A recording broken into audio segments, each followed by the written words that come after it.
If you've been curious about what infusible inks are and what you could possibly use it on other than t-shirts, you have come to the right place. Today we are going to walk through 5 different products that you can use these infusible inks on, and number 5 is definitely my favorite, so make sure you stick around to the end so you don't miss out on any of these fun projects. Hey, I'm Sarah. If you're new here, welcome. Make sure you go ahead and hit that subscribe button and that notification bell so you don't miss out on any of our upcoming tutorials. Now let's jump right on in. So the first project I'm doing here today are some headbands that I purchased off of ProWorld, which is one of my favorite places to get sublimation blanks. And that's essentially what you're using with the infusible inks because it's basically the same process as sublimation. So I will link down below all the places and the things that I'm using here today so that you can easily find them. But I went ahead and picked up 2 different sizes of these headbands, and we are going to work on one of them today.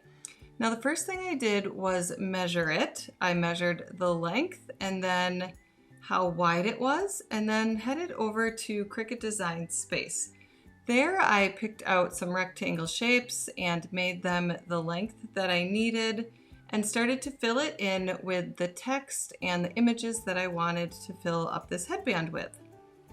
After I was done weeding out all of these little pieces, I am going to go ahead and get my heat press out. Now today I am using my EasyPress 2, and for this headband I needed the temperature to be at 400 degrees for 35 seconds. So go ahead and turn your heat up as high as it will go, and then adjust the timing that you need. So you are all set to press this when it is up to temp.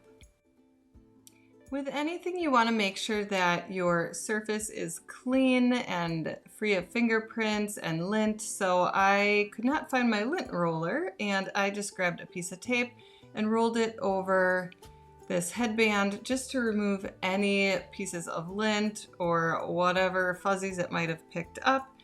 And then I took a piece of cardstock and I'm going to put this inside or in between those layers of the headband just to protect the other side of the headband and my mat from this ink.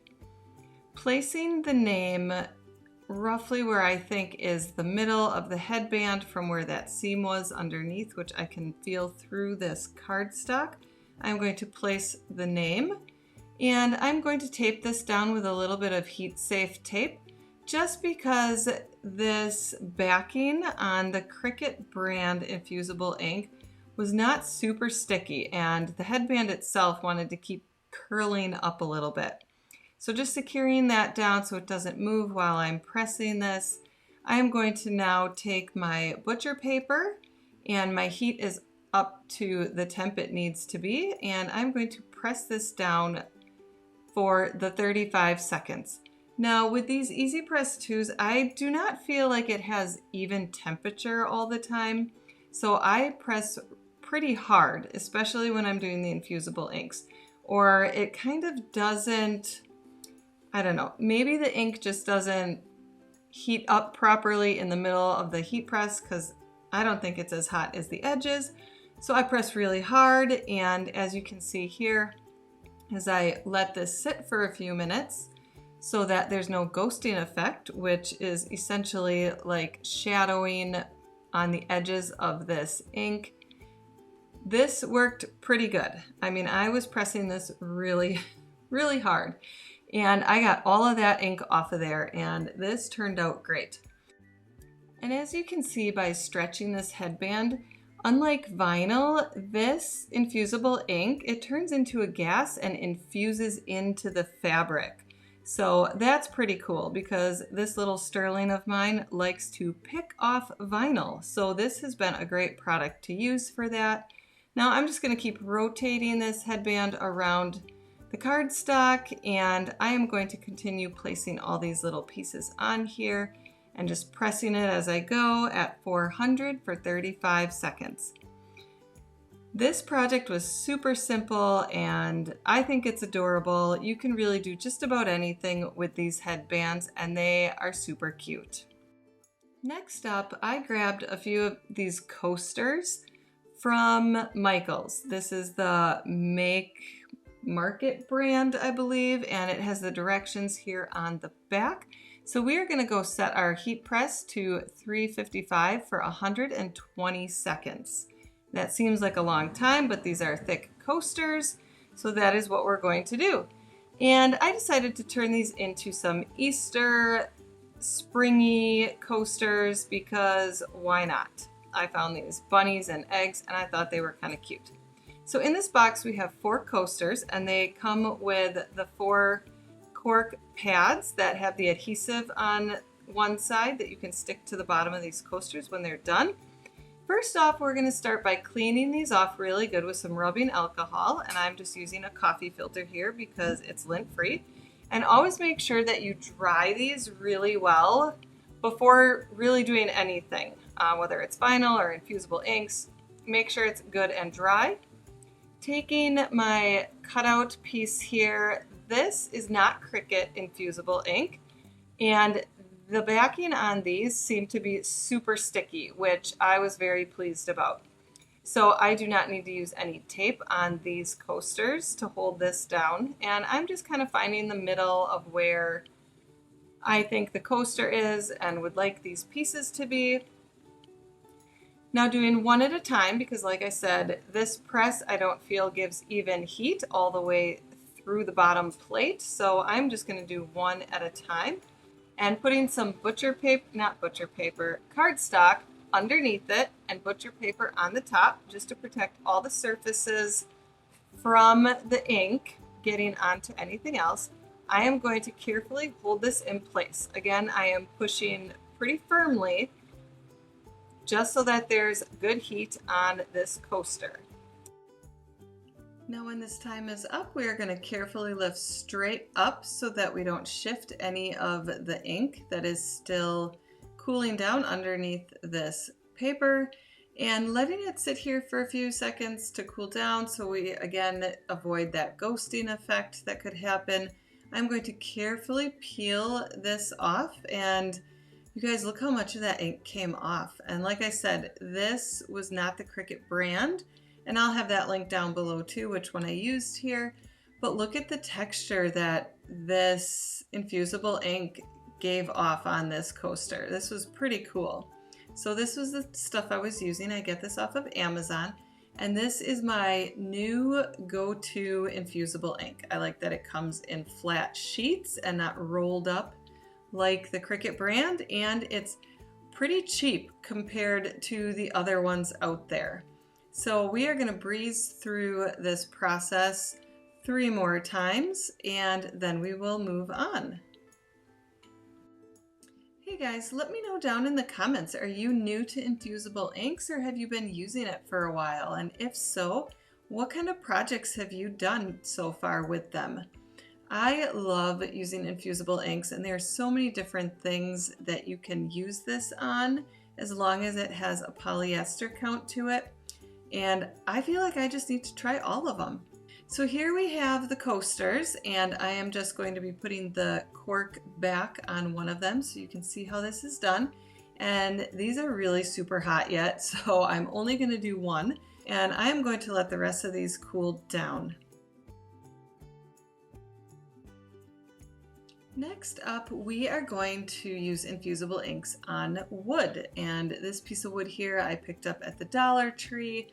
And you just want to make sure it's a light color wood so that your ink shows up really vibrant. And we are going to be using some laminate sheets that I grabbed from Tech Wrap, and again this 𝗖𝗿𝗄𝐿𝐼𝐵 brand infusible inks off of Amazon. With this project, we need to heat our press to 375 for 60 seconds. So go ahead and make the adjustments for that and let it start preheating. With this put to the side, we are going to grab this laminate sheets, and this pack has so many different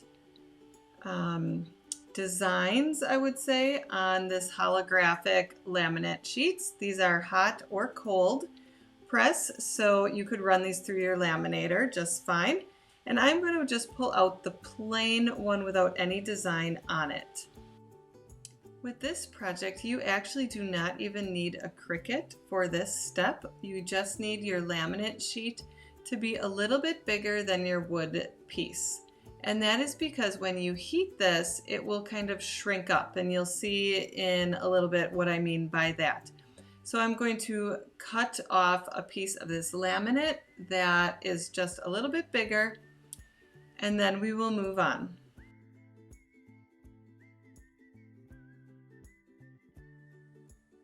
Now taking your wood piece and just kind of brushing off any of maybe the dust that's on there, you can take a lint roller and clean that off. We are taking the laminate piece that we just cut, and it is a very thin piece of laminate. So when you peel off this backing, just be careful that it doesn't wrinkle up and catch itself and fold in half. It is super sticky. You're just going to lay it out flat on your table or work surface and then put this wood piece down right in the middle of it. When you flip this over, you are going to flatten it out the best that you can. You could even take like a scraper tool and burnish this down really good to flatten it out and get out any of the wrinkles or creases. Don't do what I did here and stick it to your table. Put some paper under it or something. And when your heat press is ready, we are going to grab our pressing mat, and we are also going to put down a piece of paper because, like I said, this is very sticky and we want to protect our pressing mat from this laminate sheet.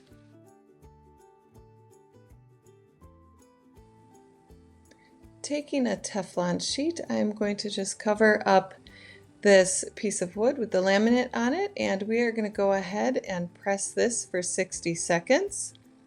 Now I did have to move this around a little bit just to kind of get some of the wrinkles out that were in the laminate, but that was fairly easy to do. You do not need to just hold it still and flat when you are pressing this. So go ahead and give it some firm pressure and move it around a little bit. When you're done, you're going to remove that. And then you will see that, like I said earlier, this laminate kind of shrunk up when you heated it, and it's super hot, so be careful. Taking my X-Acto knife, I am just going to run this around that wood piece and remove all of the extra paper that is now stuck to it from the laminate and clean up the edges on here a bit.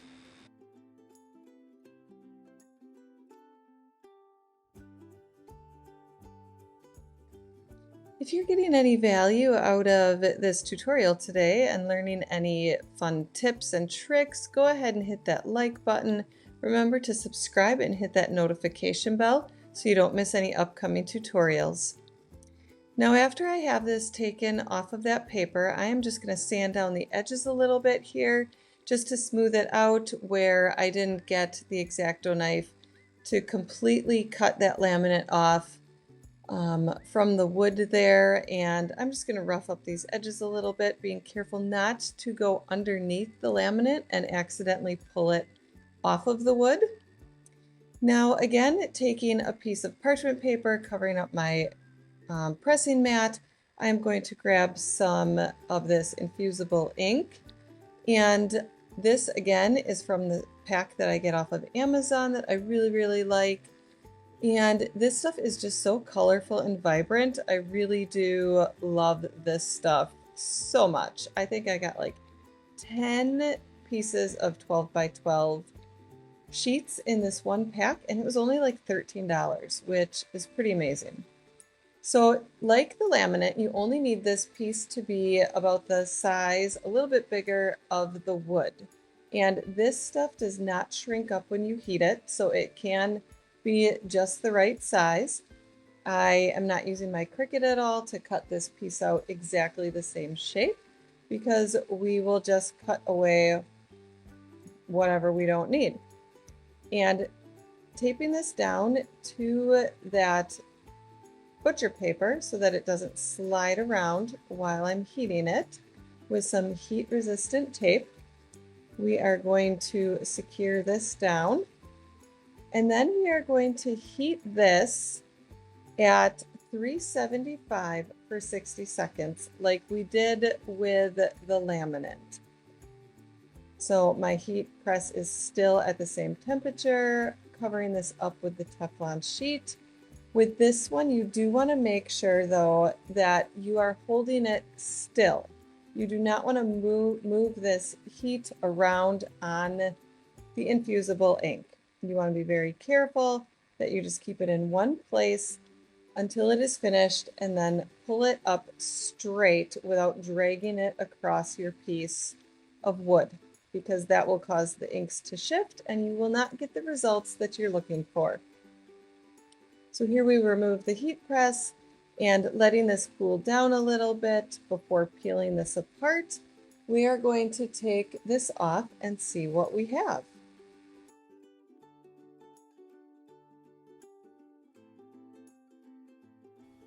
This came out so vibrant, you guys. I love the way that this turned out, and I am going to grab some vinyl and attach that on here to personalize it for my niece who loves outer space, and I am just thrilled at how this project turned out.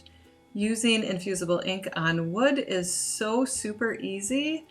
I highly recommend you go out and try this one.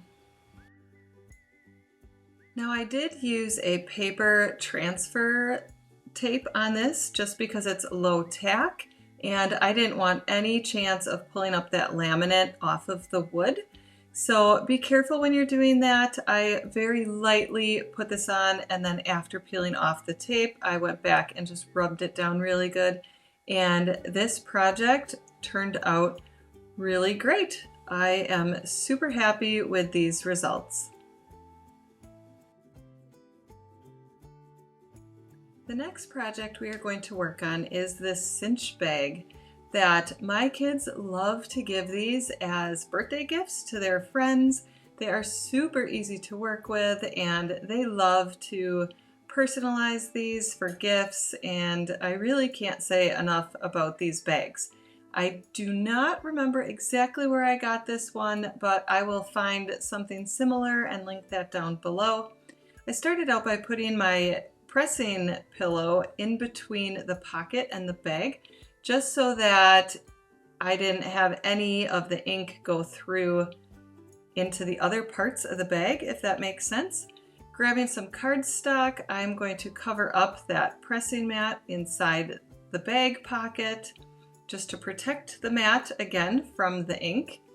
I have had that go through before, not on the bags necessarily, but just in general, and I've ruined a few of these pressing mats, so I always have to cover them with whatever I'm doing so I don't transfer that.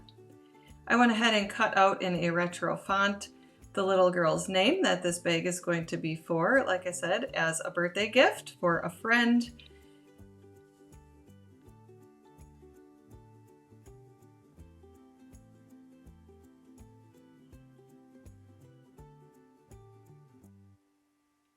Pressing this down so it sticks to the bag really well. I did go ahead and pre-press this bag just to get any moisture out ahead of time. Covering it with some butcher paper, I am going to heat this at 385 for 60 seconds. And again, just give it some firm pressure and hold it still. Try not to slide that press around on this ink or it will shift around in the heating process. You want that ink to turn into a gas and really secure into the fibers really well before removing anything. And after letting this cool down for a little bit, I am going to just peel this off, and this is seriously one of the quickest and easiest little projects you can do, and like I said, they make great gifts for all different occasions. They come in all different colors. As you can see, where the press had been left some wrinkles and things, like it pulled in together when I was heating it. But all you have to do is run your heat press over those areas and those wrinkles come right out. So before I flipped it over, I did cover up that mat just to protect it but I've never really had issues with the ink after it's been pressed into the fibers coming off again. And there you have just a super simple project. You can add as many details to this design as you want, and your project is finished. This is ready to be gifted. The next project we have here is by far one of my favorite, and I am going to be using this mug that I picked up at Michael's, I believe. It's one of their sublimation blanks there. And we are going to use these infusible inks on a coffee mug. Now, I do not currently own a press for the mugs, so we will be using my Ninja air fryer, along with the Buffalo check plaid infusible ink pattern and some silicone wraps. These have been a lifesaver for me, and they just hug the mug and it becomes tight around there, so it holds everything in place where it needs to be. It's super simple, and this works great when using the Ninja. Now, I will be kind of going fast through this, so make sure you check the description below for all of these full tutorials on these projects so you don't miss out any of the important tips. But here I had gone into Cricut Design Space and figured out what size I would need for this mug to wrap all the way around, and found a graphic in Creative Fabrica, which is where I go for all my graphics and images and fonts. Placing that inside of the rectangle shape that I used for this wrap, I just subtracted everything and it worked great. Taping this down as this Cricut infusible ink paper, it's not super sticky, and because they come all rolled up in those tubes, which I'm not a fan of, it's hard to get it to stick into place. So grabbing some of my heat resistant tape, I am going to tape this down really, really good. Like, I used a lot of tape, and you'll see at the end how much tape actually came off of this. But we're just going to work our way around here. And then after it is all taped in place, I even went around the top corners by the handle and taped it down. I'm going to grab some butcher paper, and we are going to wrap that around this mug as well and tape that into place, because I have found with these green silicone wraps, sometimes it leaves a green tint for whatever reason on my mugs. So I have learned the hard way. I cover this all up really good with butcher paper to protect that and have an extra layer between the wrap and the actual mug itself.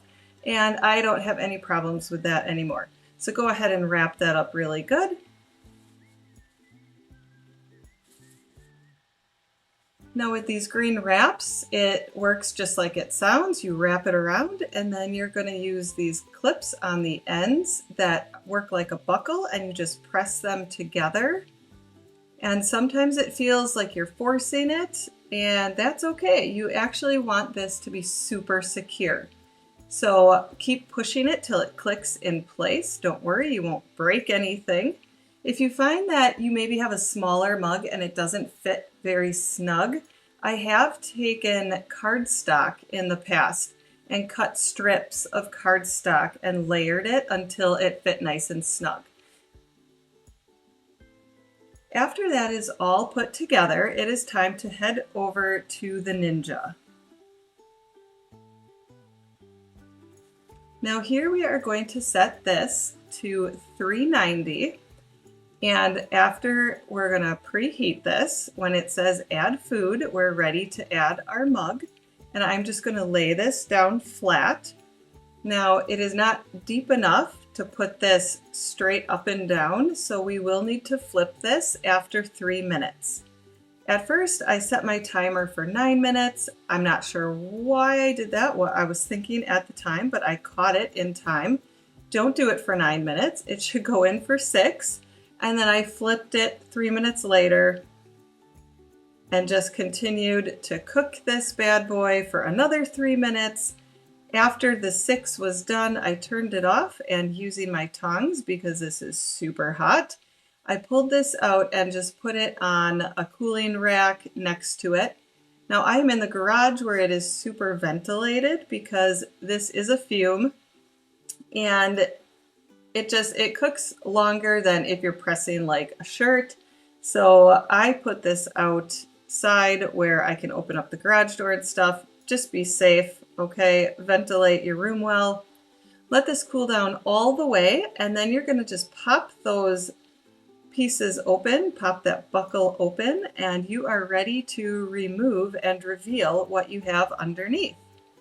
Now again, like I said, I used a lot of tape on this, and I like to be safer rather than sorry, so I'm going to take my time here and start peeling away at all of this tape so that you can see how amazing this turned out. Now I talk a lot about how I don't really care for the Cricut Infusible ink because it comes rolled up and sometimes it's a little bit harder to peel the pieces out and crack that ink paper, but you guys, this stuff is so vibrant. I love this so much. This turned out really well. Actually, my mother saw this and thought she needed to have it, so this was passed on as a gift as well. But this stuff is so easy to work with. Infusible inks, you can do so much with it. If you're looking for more ideas, go watch this next video.